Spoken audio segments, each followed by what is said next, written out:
How did everybody come out of the match on Saturday? Yeah, everybody came out really well. The only concern we've got is Junior. He felt his Achilles a little bit. He took a whack. I think it was when Benteke got cautioned. So he's having a scan this afternoon, and we'll see where he is tomorrow morning. In terms of quick turnaround in games, you've kind of gone through this a couple of times with doing the region. Does it make it easier to do it while you're still here at home and not have to worry about the travel with the quick turnaround for Saturday? Yeah, I guess so. I mean, for me, a Saturday-Wednesday game is not a problem. You've got 3 games in between, so you can recover and actually prepare for that next game. I think then going from the Wednesday to the Saturday is the really short turnaround where that's probably tougher because you don't get as much time to, certainly on the pitch, to work on the opposition and how you're going to play. You have to do a lot of work in here and on video. What did you think of your chance creation on Saturday? I thought our chance creation was good. I think our execution wasn't so good. We've had 3 or 4 opportunities where we never worked the keeper. I can remember Patrick's where he put wide. BB went through and put it wide. Vargas has put a couple wide. And that's where we need to be working the goalkeeper. But in terms of chance creation, and some really good opportunities. We've got a large enough sample size of Pat starting. How do you feel like he's kind of reacted to teams adjusting to him and kind of getting a book on him? I think he's adjusted well. I think players now in the league know him a lot more. I still think he causes lots of problems. As you can see, there's not many centre forwards in this league that would have got the chance that he got because he kind of made it himself. He powered his way through 2 centre backs and got on the end of the chance, and that next thing is for him to regularly hit the target. But yeah, he's taken to the role really well. But I actually liked bringing Scott on as well for him when I thought he tired and he got a little bit loose when the ball was played into him. I thought Scott came on and kept the ball really well for us and used his nous and his experience really well. We as pundits, broadcasters, etc., sometimes play up the player facing his former team and all that comes with that. Does that give you an edge, knowing maybe a little bit what the opposition is doing when you have someone like Junior on your squad who knows Orlando well, or is that overplayed by us? No, it helps. I mean, I always ask players when we're doing a preview of the next game, is there anything we need to know? Have you played with any of these players? Just little insights of information on opposition that can help, your fellow teammates. So the fact that Junior will know a lot about them will certainly help us as well. This is your last home game until the 3rd of July. I know you've wanted to get more consistency home and road, but how important is it for you guys to prepare for this big opportunity on Wednesday? Yeah, no, it's really important. Every game is. I've just started watching Orlando. I finished the review of the game yesterday, and now, all eyes on Orlando now and how we can, try and beat them. So really important. Before we have a bit of a break, and go on the road, that we go and get another win at home. Yes, Jim. Have the challenges of what you found here in Charlotte, have they been similar to any of the other teams that you've managed? Yeah, I think the game never changes. It is different in some ways. I think the temperatures that you're playing at now, you're not used to in the UK. So we certainly have to be mindful of that, and our training leading into games and time on the feet and time in the sun. So that's something that's new to me at the moment. But there's a lot of experience here in our performance team that's helping me and guiding me with that as well. But yeah, in terms of the game itself here, I think players are developing. They want to develop, and the ones who haven't been starting, it's getting to that stage of the season now where they'll probably be starting to get a little bit more frustrated. And my message has always been to them is, prove to me you need to be in the team by what you do on a training pitch. And while the leagues are obviously different, when you took over at Villa, it was also a team that had not been performing, and you were able to take them up like that. Is it similar to that in any respect as far as the aspirations and what you're trying to achieve? No, I think whatever club you go into, my aspiration's always been to be the best that we can be. You know, I've said before, if you go into a cup competition, then you're trying to win it. If you're in the league, you're trying to finish as high as you can. I think, you know, if you're saying, oh, yeah, we're looking to finish fourth, that never does it for me, and it shouldn't do it for supporters either. So, you know, it's always the best we can be. And as far as the squad and, you know, these Saturday, Wednesday games and the fast and furious that's going to be going forward, are you still going to set your lines for the team that you're playing against, or will you be changing the squad given the depth that you have, since almost everybody except for Kalina and the center backs seem to be box-to-box players? I'll play it as I see, to be honest. You know, we've got our particular style we want to play, and sometimes that will be a 1 and 2 in midfield or a 2 and 1 in midfield. You know, and that's usually dependent on who we're playing and how I think the game will go. You know, but in game we can change that, like we did after 30 minutes on Saturday. So, you know, I'll pick the teams that I think are the right teams to go and pick. I'm not one to go chopping and changing if I don't think it needs to be. If I feel the players are capable, a certain player is capable of playing 90 minutes in a week, then I'll play them.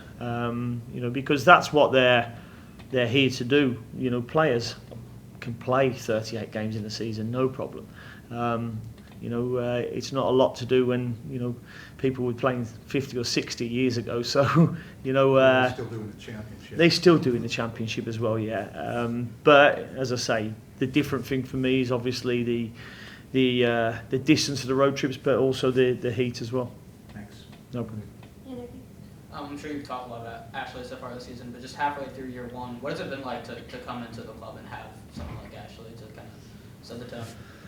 I think in being the captain and, you know, being English has probably helped me, you know, a little bit, because he can give me an insight into the dressing room, and he can give my message. I mean, as long as I obviously connect with him, and we have connected so far.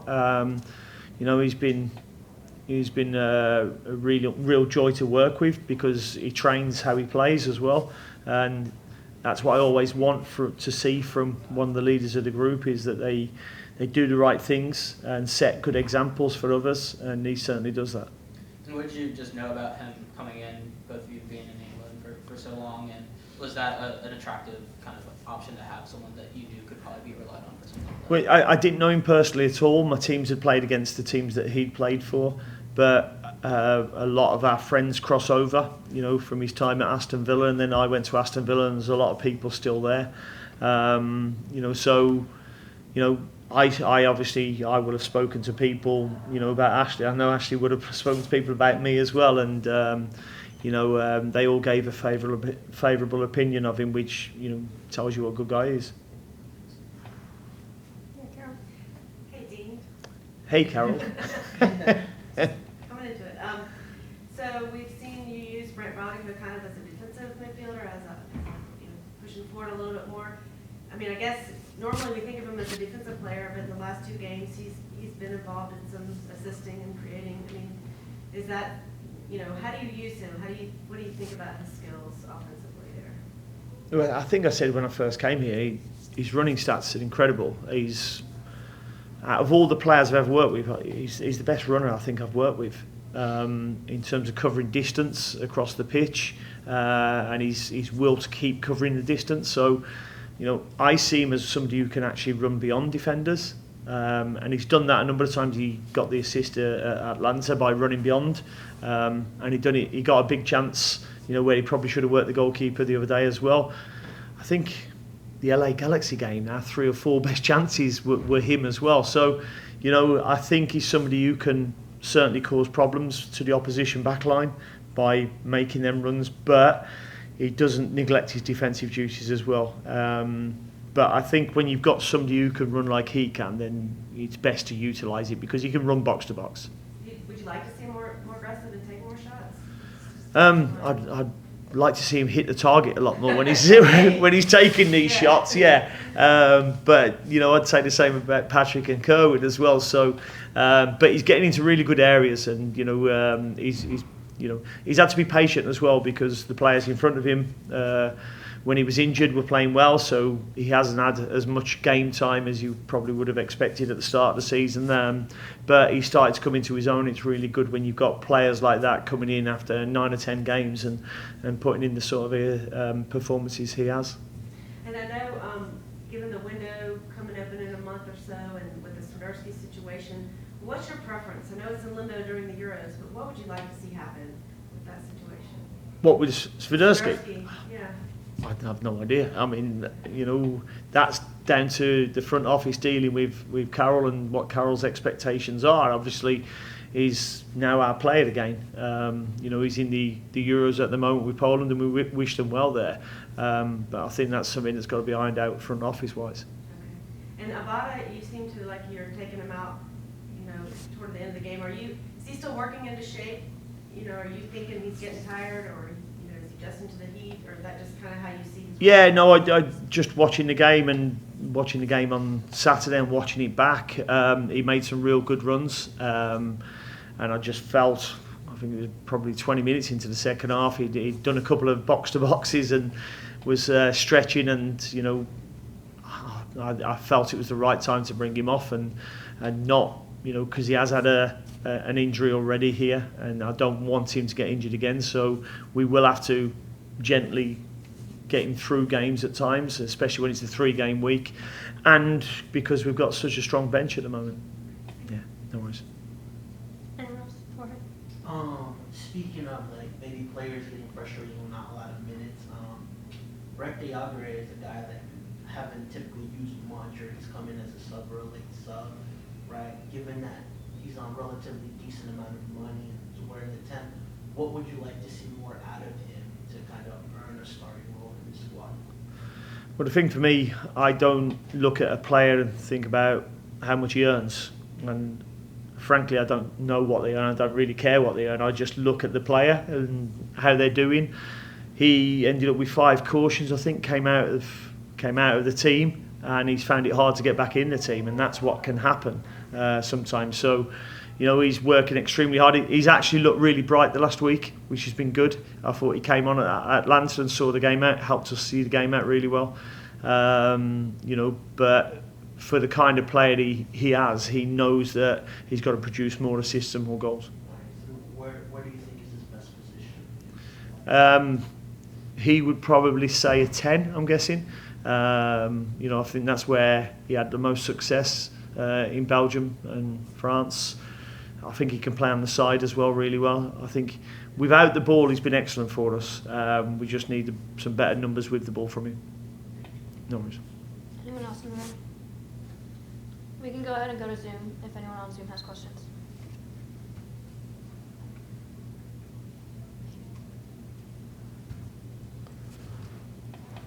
It's too quiet. We might not have any more questions. Just to clarify, when you were talking about Brandt, of the players, his running, that was overall on all the teams that you could? Yeah. In He's that a case- freak of nature. He If there's- cannot be. A coach cannot not play him. I just feel like he just gets under y'all's skin somehow. Yeah, his running numbers is incredible. Very good. If there's no questions from Zoom, is there anyone else in the room? You can go ahead and finish. Thank you, guys. Thank you. Thank you.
It's always that next game, next result mindset, and that's what winning teams do, and we're focused on Orlando now.